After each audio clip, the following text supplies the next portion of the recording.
Hello friends, good morning.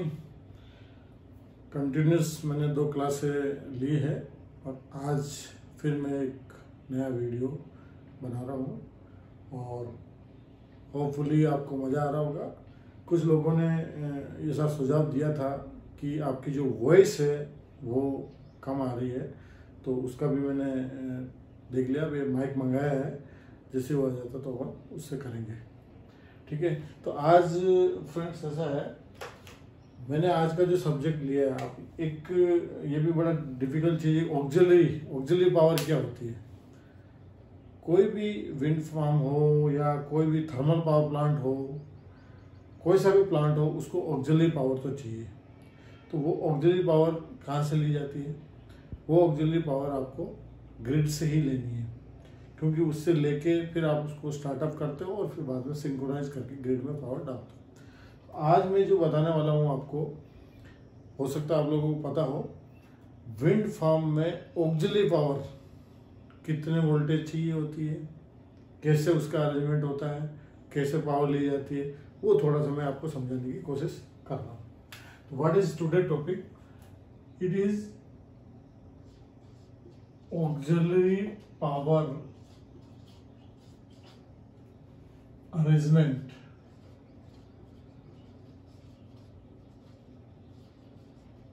in a wind farm। ठीक है, अब सबसे पहले पावर आपके पास कैसे आएगी, तो वही आपने पहले मैंने बताया कि विंड फार्म में एक यूएसएस होता है, यूनिटाइज सबस्टेशन होता है।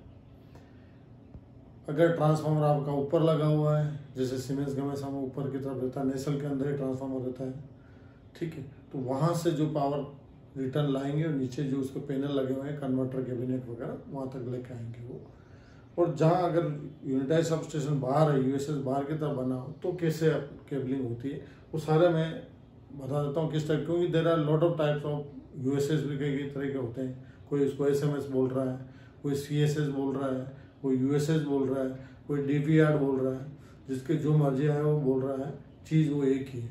ठीक है, दैट इज जो WTG विंड टर्बाइन जनरेटर है, उसकी पावर जो जनरेट हो रही है उसको ग्रिड में अपन कैसे डाल रहे हैं, उस नेटवर्क में कैसे जोड़ रहे हैं, और वहाँ से ही ऑक्सिलरी पावर कैसे उठा रहे हैं उसके बारे में। तो सिंपल मैं ब्लॉक डायग्राम बना देता हूँ पहले, उससे आपको इजीली समझ में आ जाएगा। ब्लॉक डायग्राम में देखो क्या है कि सिंपल है। सबसे पहले जैसे आया ये आपका, फॉर एग्जांपल ये आपकी डीपी हो गई, ठीक है, आपने क्या किया, यहाँ मेरी लाइन आके क्या होगी, ये मेरी 33 kV लाइन है, ओके, ये 33 kV लाइन है, ठीक है। इस पे डीपी पे मान लिया आपने आइसोलेटर लगा दिया, एलए लगा दिया, ये जैसे इस पर आइसोलेटर लग जाएगा, इस पे एलए लग जाएगा, ठीक है। अब क्या है, वहां से यहाँ आपका क्या रहेगा, एक सबसे पहले क्या आएगा, वीसीबी पैनल आएगा। क्या आएगा? VCB panel. उसको आप वीसीबी बोल दो, कुछ लोग इसको सीएसएस भी बोलते हैं, कॉम्पैक्ट सबसे, उसमें सीटीवीटी सब आ जाता है। कुछ एसटी पैनल भी बोलते हैं, भाई हाइट 33 वोल्टेज साइड है ये, तो इसको हाई टेंशन एसटी पैनल भी बोलते हैं, ठीक है। ये वीसीबी हो गया। वीसीबी के बाद क्या है, ये आपका हो गया ट्रांसफार्मर, ठीक है। मैं क्या कर रहा हूँ, ट्रांसफार्मर को सिंपल ऐसे बनाया, ये आपका ट्रांसफार्मर हो गया, और ये इसका मार्शलिंग बॉक्स। ट्रांसफार्मर और तो क्या कनेक्ट होता नहीं, मार्शलिंग बॉक्स ही हो गया, ठीक है। उसके बाद आपका क्या आएगा, ट्रांसफार्मर के बाद सीधा, ट्रांसफार्मर सीधा केबल के थ्रू ही जाता है आजकल, तो क्या है नहीं तो, लेकिन अपन एक कंडीशन ये मान लेते हैं, एसीबी भी, फॉर एग्जांपल यहाँ पे एसीबी लगा हुआ है। अब क्या है, ये तो आपका आउटडोर स्विचर टाइप हो गया, यूएसएस जिसको बोलते हैं, this is total portion of USS. इतना जो पोर्शन है ये सब यूएसएस का है, ठीक है। This is called USS, unitize substation, जो मैं पहले बता चुका हूँ, ठीक है। ये जस्ट ब्लॉक डायग्राम मैंने बताने की कोशिश की, ये इसमें चीजें लगी रहती है, ठीक है।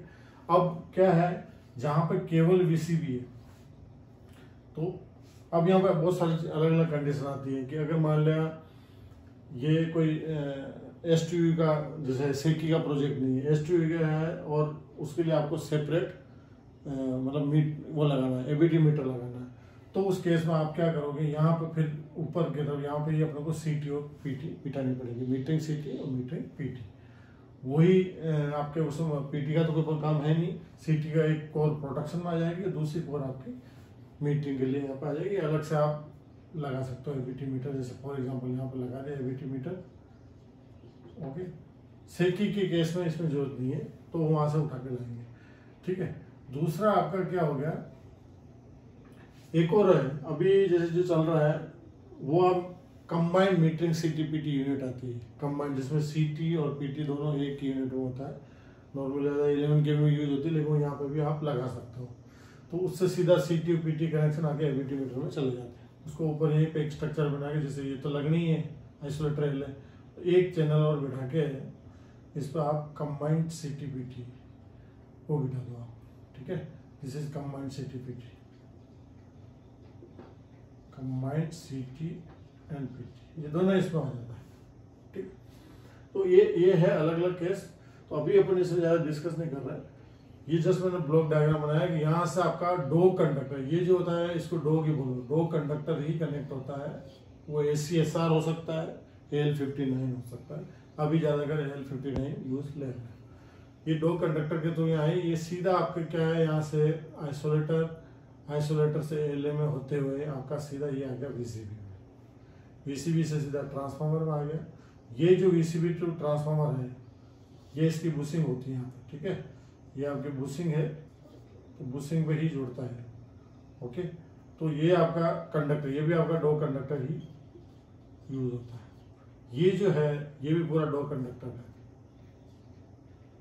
Dough conductor. और ये आपका जो यहाँ आया, यहाँ से ये केबल के थ्रू आएगा, अगर है तो ACB, अगर ये नहीं है ACB, बहुत समय आजकल ACB होता ही नहीं, तो ये केबल सीधी जाके अंडरग्राउंड होके ये सीधी जाएगी आपके, ये मेरा WTG है, ये फॉर एग्जाम्पल मान लो दिस इज माई WTG। थोड़ा सा राउंड से मानो, क्योंकि ये T1 लगा हुआ है, पहला टावर जिसको बोलते हैं वही। ये WTG कौन सा है, विंड टर्बाइन जनरेटर।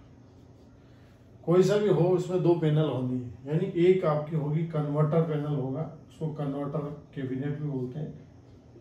ठीक है, कन्वर्टर यूनिट बोल दो, कन्वर्टर कैबिनेट बोल दो, कन्वर्टर पैनल बोल दो। ठीक है, और एक दूसरा जो होता है वो एक सिंपल कंट्रोल पैनल होता है, ये कंट्रोल पैनल होता है। ठीक है, ये कंट्रोल पैनल जो है यहाँ से अपन ऑपरेट वगैरह करते हैं, इसी के अंदर एनर्जी मीटर भी लगा रहता है। ये जो एनर्जी मीटर अपन यहाँ लगाने की बात करें, ABT मीटर, एक मीटर यहाँ पे भी लगा रहता है। ठीक है, और यहीं से सारा इसका सिंक्रोनाइजेशन वगैरह वगैरह सारा कंट्रोल यहाँ से होता है। ये इनसाइड है, यहाँ आप मान लो ये गेट है, this is the gate. Gate इस साइड नहीं होता, दिस इज रॉन्ग। ये बेसिकली अंडरग्राउंड केबल जा रही है, गेट मान लिया आपका इसका यहाँ कहीं, ये एक्चुअली डायरेक्शन ही अपने गलत बना दिए। नॉर्मली क्या होता है कि गेट जिधर होता है उधर इसका ये नहीं रहता है। ठीक है, अभी मैं बना रहा हूँ, गेट इधर ही मान लो आप। ठीक है, ये दिस साइड गेट है। ओके, तो ये कन्वर्टर कैबिनेट हो गया, तो ये हो गया। यहीं पे कुछ के तो ये जो पैनल है आपका, ये कंट्रोल पैनल है, या इसको TBC भी बोलते हैं कुछ लोग, tower base cabinet. Okay, base पे है, टावर के बेस पे नहीं, नीचे है, जस्ट इसके लिए ग्रेटिंग लगी हुई है, ग्रेटिंग के नीचे खाली है, जहाँ पे नीचे से केबलें जाती है आपकी। ठीक है, तो वो एक ना सुझाव भी दिया था कि आप जैसे ये कुछ कर रहे हो तो इसके साथ विद वीडियो के साथ या फोटो के साथ आप दिखाओ, वो भी अपन करेंगे धीरे धीरे। ठीक है, ताकि इजीली समझ में आ जाए। तो ये जो चीज है, अब यहाँ पे क्या है, या तो इस पैनल के अंदर ही ऑक्सिलरी ट्रांसफार्मर आपका लगा हुआ है। क्या होगा ऑक्सिलरी ट्रांसफार्मर, वो कुछ नहीं है, यहाँ पे आपका अल्टीमेटली क्या हुआ, 33 से ये जो ट्रांसफार्मर होगा, ये आपका 690 33 kV को 690 वोल्ट कर देगा। वो 690 वोल्ट आपका यहाँ अंदर आने वाला है। ठीक है, तो ये जो आ रहा है 690 वोल्ट अंदर, उसको फिर या तो अलग से बाहर ट्रांसफार्मर लगा दो, ड्राई टाइप का, जिसको DTT बोलते हैं, ड्राई टाइप ट्रांसफार्मर, ठीक है। वो क्या होगा, 690 वोल्ट को क्या करेगा, 415 वोल्ट, जो हम लोग को ऑक्सिलरी पावर चाहिए। ठीक है, तो ये जो पावर यहाँ है ये 415 करेगा, या इसके अंदर ही है तो वो अंदर के अंदर इनबिल्ट रहता है पैनल के अंदर। आउटडोर में आपको उसको अलग से इरेक्शन की जरूरत नहीं पड़ती है, या फिर आप अलग से इरेक्शन करके अलग है, अगर अलग इक्विपमेंट आ रहा है। नॉर्मली ये अलग अलग रेटिंग का होता है, 30 kV का भी होता है। ठीक है, इससे कम का भी हो सकता है। वो जो कैलकुलेशन मोटा मोटी 2 मेगावाट के लिए ये कैलकुलेशन करेगी। ठीक है, तो ये है। नाउ मैं क्या इसमें बताना चाह रहा हूँ कि केबलिंग कैसे हो रही है। ये तो आपको मैंने मोटा मोटी बता दिया कि बाहर से कैसे कनेक्ट हो रहा है, लेकिन अब केबलिंग का प्रोसीजर कैसे है। सिंपल, देखो ये जो केबल है यहाँ से ट्रांसफार्मर से ये सारा आ गया, डीटीटी वगैरह सब आ गया, ओके, वीसीबी भी आ गया। ठीक है, तो अभी अपन क्या करते हैं, सबसे पहले इसका या तो एसएलडी ड्रॉ कर लेते हैं ताकि एक्चुअल समझ में आ जाए। इसी का मैं एसएलडी भी बना देता हूँ यहाँ पे। ठीक है, ये आपका हो गया, दिस इज आइसोलेटर। आइसोलेटर को आपको विद अर्थ स्विच दिखाना है, ये आपका विद अर्थ स्विच हो गया। ठीक है, ये विद अर्थ स्विच हो गया आइसोलेटर। उसके बाद हो गया आपका ये आपका यहाँ लाइन टर्मिनेट हुई, उसके बाद ये आपका आइसोलेटर हो गया। ठीक है, इसकी साइड में स्विच है आइसोलेटर। देन ये हो जाएगा एलए। ठीक है, एलए हो गया, एलए के बाद आपका ये वीसीबी हो गया, वीसी के बाद ट्रांसफार्मर हो गया, इधर डेल्टा है DY11। ठीक है, ट्रांसफार्मर के बाद आप अगर यहाँ एसी भी लगाना चाहो तो एसी भी लगा दो। इसके बाद ये पावर केबल्स। ठीक है, ये तो एक सिंपल एसएलडी के थ्रू मैंने आपको बता दिया कि कैसे कैसे पावर फ्लो हो रही है। अब यहाँ पे आई बात ऑक्सिलरी की। तो ऑक्सिलरी में क्या होगा कि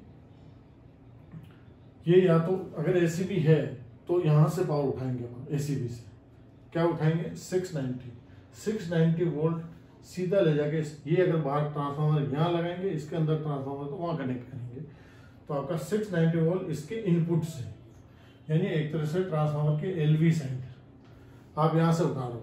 इसके बाद नहीं, इससे पहले उठाना है आपको, यानी जैसे ट्रांसफार्मर चार्ज होगा यहाँ पे 690 वोल्ट आ जाएगा, और 690 वोल्ट सीधा जाके, अगर मैं यहाँ डीटीटी की बात करूँ डायरेक्ट ट्रांसफार्मर की, उसमें जाके इसको 690 वोल्ट मिल जाएगा।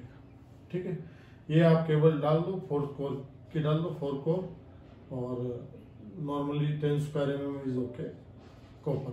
ठीक है, कॉपर की केबल चलेगी। ठीक है, 4 कोर क्यों ले रहे हैं, वो 3 फेज है और एक न्यूट्रल। ठीक है, वो जा रहा है। इसको देखा जाए तो और अच्छा है, भाई क्या है कि मान लें कि अंडरग्राउंड जाती है पाइप के अंदर सारा, तो कभी डैमेज हो जाए तो दिक्कत हो सकती है, एक कोर भी डैमेज हो जाए तो दिक्कत हो सकती है। तो इसको ज़्यादा हो तो बढ़िया 5 कोर होनी चाहिए देखा जाए तो ये एक कोर आपका खराब भी हो जाए तो वो यूजलेस है, लेकिन ये होती नहीं क्योंकि पीवीसी पाइप में होता है, प्रॉपर सीलिंग होती है, इसलिए इट इज़ ओके। तो ये आपका यहाँ आ गया ड्राई टाइप ट्रांसफार्मर है डीटीटी। ठीक है, ये क्या बनाएगा, ये 415 वोल्ट बनाएगा। क्या बनाएगा, 415 वोल्ट, 690 बाई 415 30 kV। ठीक है, इसका भी वेक्टर ग्रुप वही होता है DY11। नाउ ये ड्राई टाइप का ट्रांसफार्मर, ओके, सेम ऐसे ट्रांसफार्मर इसके अंदर है पैनल के अंदर, तो ये केबल सीधी जाके वहां जोड़ेगी, इतना ही फर्क है। ठीक है, या ये वहां नहीं जुड़ रही है ये वाली केबल, उस केस में ये लोग क्या करते हैं, यहाँ से पावर केबल जाती है, जैसे ये तो मैं कंट्रोल केबल बताया, यहाँ से पावर केबल जाती है, अलग अलग है। कहीं पे आपके जैसे नॉर्मली 19 रन जैसे जा रहे हैं, कहीं पे 300 स्क्वायर mm की केबल डाल रहे हैं आप, फॉर एग्जांपल उसमें 19 रन डाल रहे हैं। ठीक है, तो ये 19 में एक ऐसा बोलते हैं कि भाई आपका 18 रन 6 रन फेज के हो गए और एक न्यूट्रल का हो गया, जबकि न्यूट्रल कुछ नहीं होता है। वो जो एक और बचता है वो यहाँ पर अर्थ स्ट्रिप होती है, नीचे की तरफ आप देख लो, यहाँ पर ऐसा अर्थिंग लगा हुआ रहता है, तो तो उसमें जाके अर्थिंग स्ट्रिप में कनेक्ट होता है। ठीक है, अब यही अगर 500 स्क्वायर mm की केबलें हैं, रन ज़्यादा है, कितने हैं रन हो गए 24 रन है, तो उस केस में क्या होगा 21 केबल तो जुड़ेगी आपके 7 केबल तो फेज के, जो 3 मेगावाट की मोटा मोटी मशीन आती है उसके लिए ये चल रहा फॉर्मेट। ठीक है, तो 7 तीनों फेज के लिए हो गया, और 3 केबल जो है वो न्यूट्रल बोलते हैं, लेकिन वो जाके अर्थ पे कनेक्ट हो गया। अल्टीमेटली वी आर एक्सटेंडिंग जो अपना यार्ड का अर्थिंग है उसको एक्सटेंड करके उसको ले जाके यार्ड से ट्रांसफॉर्मर का न्यूट्रल अर्थ हो ही रहा है, साथ में हम उसी अर्थ को इक्वी पोटेंशियल करने के लिए जो जनरेटर का अर्थ हुआ है वो अर्थ भी वहां पर पहुंचा रहे हैं। एनविजन का अगर अपन देखें उसकी अलग डिजाइन है, उसमें ये चीज नहीं होती, उसका पूरा यूएसएस की अर्थिंग अलग है और डब्ल्यूटीजी की अर्थिंग अलग है। ठीक है, और कहीं पे ये अर्थिंग को मिक्स किया जाता है, जैसे आइनॉक्स के केस में ऐसा है, तो वो अलग अलग डिजाइन है, डिजाइन के हिसाब से। ये आपका यहाँ आ गया। ठीक है, पावर केबल वाला मैंने बता दिया, तो वो क्या करते हैं, यहाँ आपके पास 690 वोल्ट आ गया है, जैसे ट्रांसफार्मर चार्ज हुआ, चार्ज होते ही पावर यहाँ पर आ गई है ऑलरेडी, क्योंकि एसी भी है ही नहीं। जब एसी भी होता तब वो यहाँ से उठा के लेके जाके ट्रांसफार्मर देते हैं। ठीक है, बात वही है, तो वो क्या यहीं से भी उठा सकते हैं, यहीं से आपने उठा के इसको दे दिया, डीटी लगा हुआ तो ठीक है, नहीं तो वो कर दो। ओके, यहीं से उठा के आपने इसको दे दिया। अब ये 415 वोल्ट उठा के इस कंट्रोल पैनल को दे दिया। ठीक है, इसके लिए आप सिंपल केबल डाल दो, वही 4 कोर 10 ही रहेगा, 10 स्क्वायर में उधर, तो ये रहेगा। अब क्या है, ये यहाँ पे आ गया। नाउ व्हाट आई वांट, थोड़ा सा आपको यहाँ डिटेल में जाने से वो दिख रहा होगा, ये जो केबल आपका यहाँ पावर आई ना, इसी से डीटीटी या इस ट्रांसफार्मर के अंदर जो भी लगा ऑक्सिलरी ट्रांसफार्मर, उसको ऑक्सिलरी ट्रांसफार्मर ही बोलते हैं डीटीटी को। डीटीटी तो ड्राई टाइप है, जो नाम दे दिया उसको, बाकी this is also auxiliary transformer. तो इसकी पावर यहाँ से मुझे एक सिंगल फेज पावर चाहिए, किसके लिए चाहिए हो, मुझे वीसीबी में स्प्रिंग चार्ज करनी है, और मुझे यहाँ पे लाइट जलानी है। लाइट बहुत सारे लोग लाइट यहाँ लगा देते हैं, यार्ड में क्या बोलते हैं, यहाँ यूँ जाके इधर से केबल उठा के यूँ ऐसे लगा दी लाइट दोनों तरफ डीपी के ऊपर ही। कुछ लोग अलग से पोल खड़े करते हैं, पास में ऐसे पोल लगाते हैं, एक इधर लगा दिया, एक इधर लगा दिया यार्ड के अंदर। ठीक है, कुछ क्या करते हैं, ये फेंसिंग हुई है, ये फेंसिंग हो रही है, फेंसिंग तो करती हैं, तो फेंसिंग के पे यहाँ पे पोस्ट लगा के एक लाइट इधर लगा दी, एक लाइट इधर लगा। ठीक है, अलग अलग डिजाइन वो उस हिसाब से करते हैं। तो हुआ क्या कि आपने यहाँ से पावर उठाई, कहाँ से, डीटीटी से, यहाँ से पावर को उठा के लेके गए आप वीसीबी के यहाँ। ये मैं आपको एक अलग से बता देता हूँ, थोड़ा उसको बिगाड़ ही देते हैं।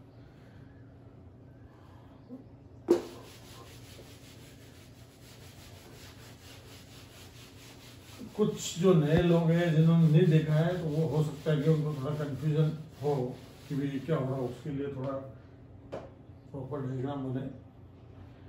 तो मैं क्या बताना चाह रहा था, सिंपल, कि केबलिंग कैसे क्या हो रही। तो यहाँ पे क्या है कि जैसी आपके यहाँ पे 33 आई है, ठीक है, ये 33 आ गई। ओके, इसके बाद ये वीसीबी में गई है। ओके, तो यहाँ से ही पावर को उठा के 33 को उठा के क्या एक ऑक्सिलरी ट्रांसफार्मर अलग से लगाया जाता है। ठीक है, सीएसएस के अंदर ही लगा, मतलब कॉम्पैक्ट सब स्टेशन होता है उसके अंदर लगा हुआ रहता है, आजकल ऐसा हो रहा है। तो वो 33 यहाँ से उठाया, ठीक है, इस वीसीबी पैनल से। ओके, और यहाँ से उठा के, यहाँ से उठा के एक आपने ट्रांसफार्मर लगा दिया सिंपल यहाँ पर। ठीक है, तो ये ट्रांसफार्मर हो गया आपका 33 बाई ये हो जाएगा 230 volt, 33 kV by 220 volt AC. ठीक है, ये आपका ये होगा। यहाँ आके आप एक वो लगा दो, चेंज आउट टाइप का स्विच लगा दो, चेंज आउट कॉन्टेक्टर बोल दो।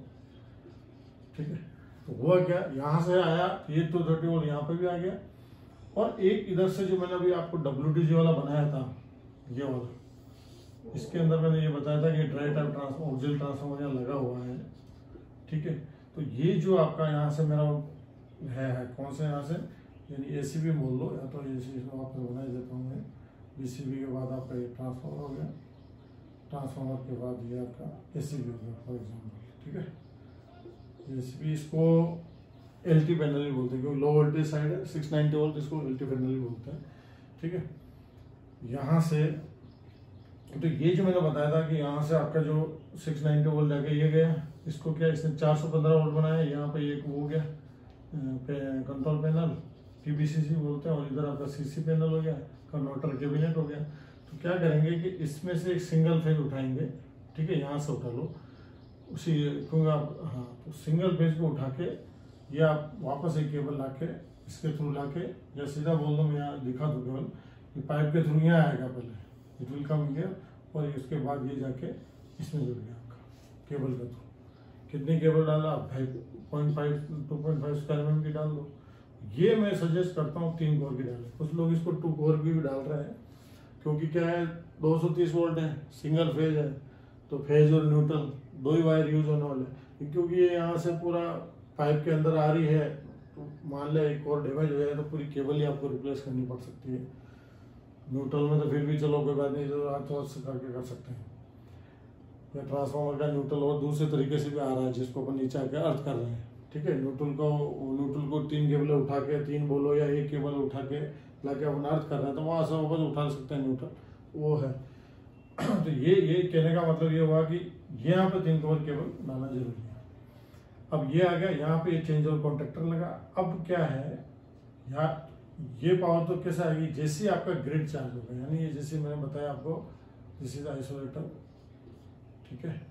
उसके बाद ये एल हो गया, एल का तो कोई मतलब नहीं है, चलो ठीक है, ये एल हो गया। तो आइसोलेटर जैसे मैंने लगाया क्लोज, इसकी इंटरलॉकिंग दे दो आप, यहाँ स्विच देनी है, वो तो पहले मैं बताइए स्विच रहेगा, ठीक है, ओके, दिस इज स्विच और ये टर्मिनल। तो वो क्या रहा है,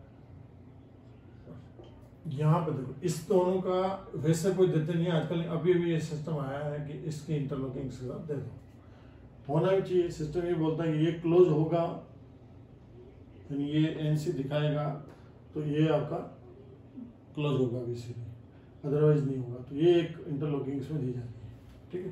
तो ये हो गया, ये आपका मेन ऑक्सिलरी का मैं जो समझाना चाह रहा हूँ आज, ऑक्सिलरी पावर कैसे आएगी। ये पावर ऐसे आई, ट्रांसफार्मर आई 690 वोल्ट बना, सीधा यहाँ पे इसके एलईडी साइड में 690 वोल्ट आ गया है। एसीबी लगा हुआ तो ठीक है, नहीं तो चाहे एसीबी नहीं हो, पावर केबलें जा रही है सीधी, ठीक है, पावर केबलें तो वैसे भी जा रही है, तो वहां से भी उठा के दिया जा सकता है डायरेक्ट, या फिर यहाँ से भी उठा के केबल आप डाल सकते हो, दोनों तरीके हैं, ठीक है। अब इस उस फिर वहां से एक रिटर्न पावर आपने लेके आ गए, सिंगल फेज 230 वोल्ट जो आ रहा है, वो यहाँ पे इसको 230 वोल्ट का ही है ये, ऐसे चेंज ऑफ स्विच के थ्रू। तो यहाँ आपको पावर मिल गई। अब ये जो ये ऑक्सिलरी पावर ही है, ठीक है, उसको मिल गई WTG को 415 वोल्ट। यहाँ जो अपन को स्प्रिंग चार्ज के लिए चाहिए, या लाइटों के लिए चाहिए, या और दूसरा इसमें क्या बैटरी चार्जर भी होता है, ठीक है, क्योंकि कंट्रोल जो होता है वो 24 वोल्ट DC होता है, इसमें कंट्रोल अपन 24 वोल्ट DC लेते हैं, तो एक बैटरी चार्जर लगा रहता है, पावर पैक बोल दो उसको, वो 230/24 वोल्ट DC होता है, ठीक है। तो ये जो है इसको भी ये 230 वोल्ट काम होता है। This is the overall flow, कैसे अपनी पावर यहाँ से वहाँ जा रही है, 690 से 415 हो रही है, 415 को कैसे अपन कन्वर्टर कैबिनेट में दे रहे हैं, इस कंट्रोल पैनल में दे रहे हैं। तो यहाँ पे कंट्रोल पैनल में आप 415 दे रहे हो, ये आपका मैंने बताया 690/415 वोल्ट का ऑक्सिलरी ट्रांसफार्मर है, इसको DTT भी बोलते हैं, ठीक है। यहाँ पे पावर केबल यहाँ से जुड़ती है, तो एसीबी से जाएगी पावर केबल डायरेक्ट। अब देखो, अब यहाँ पे जो केबलें जा रही है वो एसीबी के आउटगोइंग से जाती है। देखो, अगर एसीबी है तो मैं जब तक एसीबी को ऑन नहीं करूँगा तब तक वहाँ पावर पूछेगी नहीं। उस केस में इससे मैंने पावर इसको दे दी 690 वोल्ट राइट आर्क ट्रांसफार्मर को, उस केस में जब तक मैं एसीबी ऑन नहीं करूँगा अंदर पावर नहीं पूछेगी। तो पहले ही आपको एसीबी ऑन नहीं करना है और अंदर पावर लेनी है, तो ये तरीका है कि आपको यहाँ से अगर आपने उठाई हुई है तो इसको नहीं मिलेगी, ठीक है ना। वो ये पावर जो मैं उठाता हूँ ना, ये किससे उठती है, जो इसको पावर जाती है वो इससे उठती है, ये इसके इनकमिंग से होती होता है डायरेक्ट। जो 415 वोल्ट है वो एसीबी से पहले उठाते हैं, यानी एलवी साइड से डायरेक्ट पावर वहाँ चली जाती है। और जिसमें यहाँ एसीबी नहीं है तो वो डायरेक्ट वहीं से उठाई जाती है। ठीक है, तो this is the overall scheme. और आपको अगर किसी तरह का कोई कंफ्यूजन हो, समझना हो डिटेल में, तो आप कमेंट कर सकते हो, यूट्यूब चैनल जो है अपना, और फ़ोन करके मुझे पूछ सकते हो। इससे रिलेटेड सारी चीज़ें अपन एक साथ नहीं बता सकते यहाँ पे, बट मोटा मोटी यही है कि आपको ऑक्सिलरी पावर कैसे मिली। यहाँ से ग्रिड में 33 वोल्ट आया, जो ग्रिड की पावर है। पीएसए से मैंने बताया, ग्रिड से 220 आया, 220 को 33 किया ट्रांसफॉर्मर, उस 33 को उस बे के थ्रू निकल के लाइन के थ्रू यहाँ यूएसएस में आया, इंडिविजुअल डब्ल्यूटीजी में। वो वीसीबी आइसोलेटर क्लोज करूँगा, वीसीबी क्लोज करूँगा, ये पावर ट्रांसफार्मर आएगी, ट्रांसफार्मर 690 वोल्ट बनाएगा। वो 690 वोल्ट एसी मेरे ऑक्सिलरी ट्रांसफार्मर जो अंदर लगा डब्ल्यूटीजी के अंदर, कई बार क्या है कुछ जगह पुराने टाइम में बाहर भी रखते थे यहीं, उस केस में क्या होगा कि यहाँ से ये अगर डीटीटी या ऑक्सिलरी ट्रांसफार्मर यहीं रख दिया आपने, यार्ड के अंदर रख दिया, ठीक है, ऐसा भी होता है। ऑक्सिलरी ट्रांसफार्मर यहीं रख दिया तो क्या कर देंगे, अभी इसको जो 3 फेज देना वो मैं यहीं से दे दूंगा, ये काम यहीं से हो गया। बट इससे फिर जो ये निकलेगी, ये वाली जो 10 स्क्वायर mm में केबल बोल रहा हूँ, ये लगभग 10 स्क्वायर mm है, ठीक है, 10 स्क्वायर mm कॉपर केबल, ये जो जाएगी वो उसको आपको लेके जाना पड़ेगा, और एक केबल वापस उधर से आएगा, इतना ही, ठीक है। तो ये भी एक केस है। तो this is the overall system आपका। यहाँ मेरे को जो 223 वोल्ट चाहिए वो कैसे आया वो बता दिया। ये दोनों तरीके हैं, यहाँ जैसे ग्रिड आएगा, इस कुछ चार्ज नहीं किया, अभी ट्रांसफॉर्मर चार्ज नहीं है, पावर वहाँ पहुंची नहीं, डीटीटी या ऑक्सिलरी ट्रांसफॉर्मर तक पावर ही नहीं पहुंची, तो यहाँ आप क्या करोगे, एक बार आपने वीसीबी ऑन कर लिया, फिर मान लिया वीसीबी ऑन करते ही स्प्रिंग वापस डिस्चार्ज हो गई, जैसे ग्रिड सप्लाई वापस आएगी तो स्प्रिंग वापस चार्ज होगी। अदरवाइज क्या होता है उस केस में, अगर ये सिस्टम ऊपर नहीं लगा है, ये कहीं पहले टाइम में ये नहीं ले रहे थे, ये इस टाइप का सिस्टम नहीं है, ये ट्रांसफार्मर लिए ही नहीं, चेंज ओवर तो अलग चाहिए। चलो ये पावर तो थी, चेंज ओवर नहीं था, सीधा ये 230 वोल्ट उठा के आपने इसको स्प्रिंग चार्जिंग के लिए दे दिया। फॉर एग्जाम्पल स्प्रिंग चार्ज या यहीं से लाइटिंग फाइटिंग के लिए उठा लो, ठीक है। तो उस केस में क्या होता कि आपने इनिशियली सप्लाई आई, ये आपने इसको स्प्रिंग को चार्ज, अब आपके पास 230 वोल्ट है ही नहीं यहाँ पे, ठीक है। क्यों, वो 230 वोल्ट केवल अंदर से ही आ रही है, यहाँ से 690 जाएगा, डीटीटी से 415 वापस आएगा, ये सॉरी 690 वोल्ट गलत बना दिया, ठीक है, 690 वोल्ट इसमें जा रहा है, 415 ऑक्सिलरी ट्रांसफार्मर से वापस वो तो उसको दे दिया 415, तो 230 वोल्ट यहाँ आ रहा, वो 230 वोल्ट जब इसको चार्ज करेंगे तो पावर ऑफ में आके स्प्रिंग चार्ज हो जाएगी उस केस में, ठीक है ना।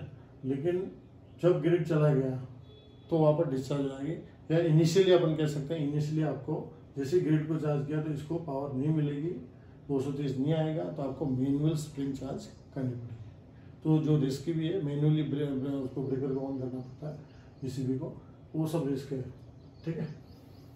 Okay, thank you. कोई क्यूरीज हो किसी टाइप की तो आप कमेंट कर सकते हैं, और धीरे धीरे इम्प्रूव कर रहे हैं सिस्टम को, और भी चीज़ें लेके आते हैं, ठीक है। धन्यवाद।